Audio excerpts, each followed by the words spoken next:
একটা কথা কোটি কোটি নারীকে জাহান্নামে নিয়ে যাবে। হাদিস থেকে বলছি, সামান্য একটা বাক্য। বেশিরভাগ বিবাহিতা নারী, বেশিরভাগ বউ জাহান্নামে যাবে স্বামীকে জাস্ট একটা বাক্য বলার কারণে। কয়টা? জোরে বলেন কয়টা? এক অবাক করা হাদিস শুনে আমার হৃদয়ে একটা আঘাত লেগেছে যে নারীরা কেন জাহান্নামে যাবে। এই হাদিস যখন আমি জানতে পেরেছি, আমার হৃদয়টা চূর্ণ বিচূর্ণ হয়ে গিয়েছে। এর কারণ হচ্ছে এটা এমন একটা পাপ, এটা এমন একটা গুনাহ, বাংলাদেশের বেশিরভাগ, বলতে গেলে ৮০ থেকে ৯০ নারী পাপটা করছে। নাউজুবিল্লাহ। বেশিরভাগ নারী তার স্বামীকে একটা কথা অলওয়েজ বলে।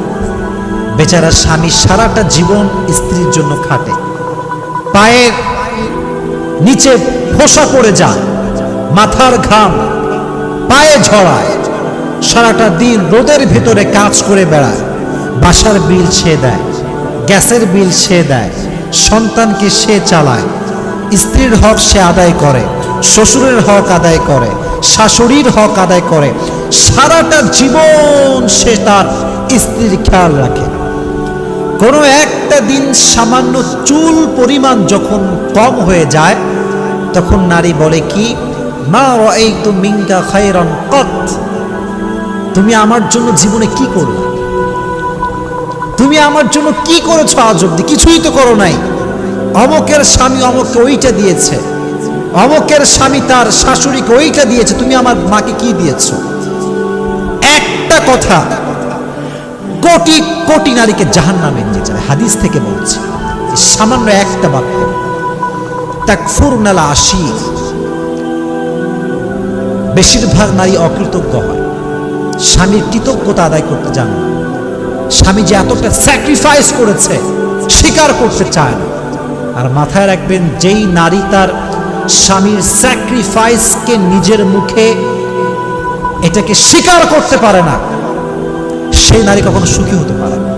আর যে নারী কথায় কথায় বলতে পারে আমি ভালো আছি, আমার স্বামী আমাকে ভালো রেখেছে, আমি আলহামদুলিল্লাহ ভালো আছি, তার পুরো জীবনটাকে সুখময় করে দেয় একজন, তিনি কে?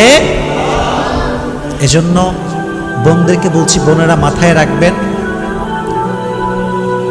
স্বামী হচ্ছে এমন একটা জাত, স্বামীরা সবসময় মুচকি কথার, মুচকি হাসির পাগল হয়, আর মিষ্টি কথার পাগল হয়। তারিক জামিল একটা কথা সেদিন বলছেন, আমি আজকেও কয়েকবার শুনলাম।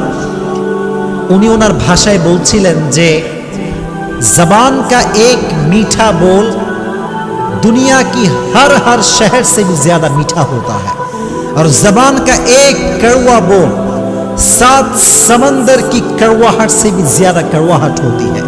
উনি বলেন, মুখের একটা মিষ্টি কথা গোটা পৃথিবীর সমস্ত মধুকে একত্রিত করলে যে পরিমাণ মিষ্টি হবে, মুখের একটা মুচকি হাসির কথা তার চাইতে বেশি মিষ্টি। সুবহানাল্লাহ পড়েন। আর মুখের একটা তিতা কথা গোটা বিশ্বের 7 সমুদ্রকে এক করলে যে পরিমাণ তিতা হবে, নোনা হবে, তার চাইতে মুখের একটা তিতা কথা আরো বেশি তিতা। এজন্য মুখ দিয়ে আজ থেকে তিতা কথা বলবো না, মিষ্টি কথা বলবো। আল্লাহ সবাইকে মিষ্টি মিষ্টি কথা বলার তৌফিক দান করুন। সকলেই পড়েন আমিন। আচ্ছা, কখনো ভেবে দেখছেন যে আপনি কাকে সবচাইতে বেশি ভালোবাসেন?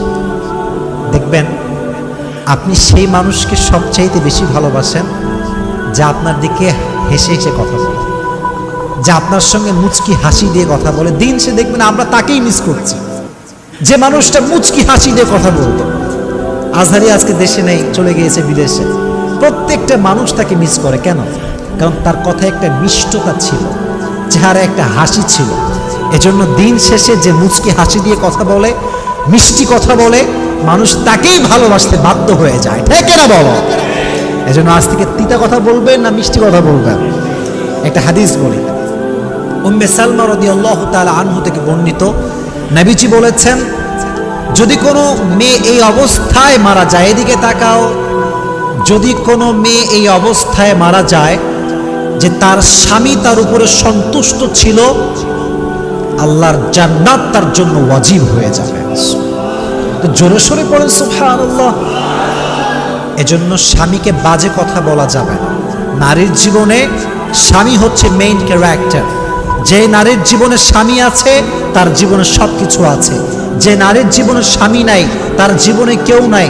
যে নারীর জীবনে স্বামী নাই সে নারী সমাজের বাবার কাছে, মায়ের কাছে, ভাইয়ের কাছে, বোনের কাছে একটা বোঝা হয়ে যায়। এজন্য মেয়েদের জন্য স্বামীকে মূল্যায়ন করার দরকারটা আছে না নাই? আল্লাহ মেয়েদেরকে এটা বোঝার তৌফিক দান করুক, সকলেই মন খুলে পড়না আমিন। আল্লাহ নারীদেরকে কৃতজ্ঞ হওয়ার তৌফিক দান করুক, সকলেই মন খুলে পড়না আমিন। তাহলে এটা ছিল নারীদের জন্য ওয়াজ। তাহলে আমরা জানলাম তিনটা বিষয়। এক হচ্ছে ঈদের দিন পা ধরে সালাম দিয়ে সালামি নেওয়া জায়েজ আছে কিনা, 1 নাম্বার।